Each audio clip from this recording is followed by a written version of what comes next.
et également en France et dans d'autres pays, puisqu'il a une chaîne de relations internationales. Donc j'ai l'honneur de l'inviter à ce colloque.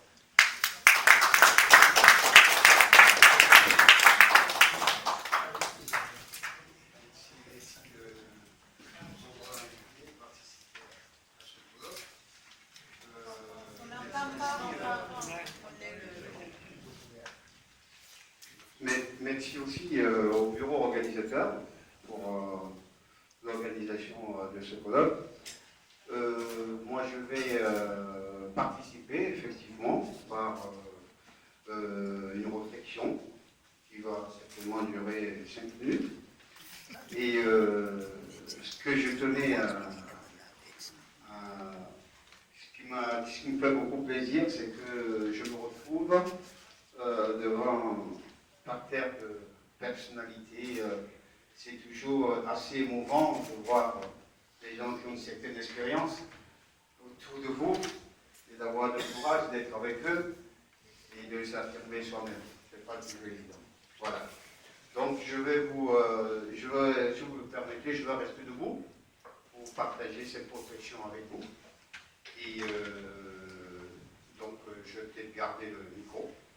Alors, moi, je suis sur l'art et la paix. C'est ma contribution par rapport à ces deux centenaires.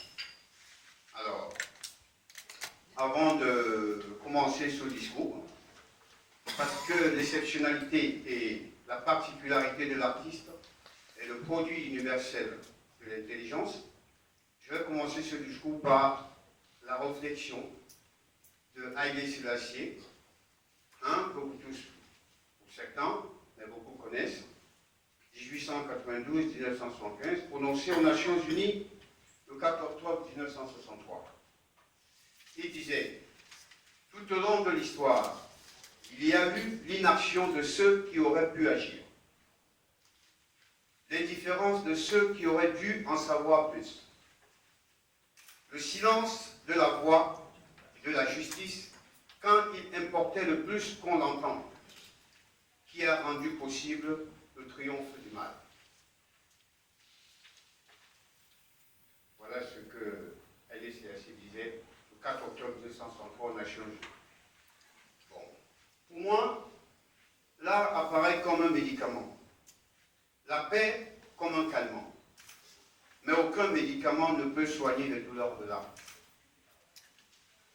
Il n'existe qu'un calmant qui s'appelle le temps et qui nous apprend à ne plus avoir mal, même si la blessure est toujours là. À quoi peut servir mon discours? Parce que j'avais tout un livre, mais il fallait synthétiser 108 pages et respecter les 5 minutes. A toujours préféré à la peur de la décadence le combat pour l'émancipation et la paix. On peut changer l'histoire, plus difficilement les hommes. Quoi qu'il en soit, qui en effet ne désire pas tout au fond de soi dépasser la haine?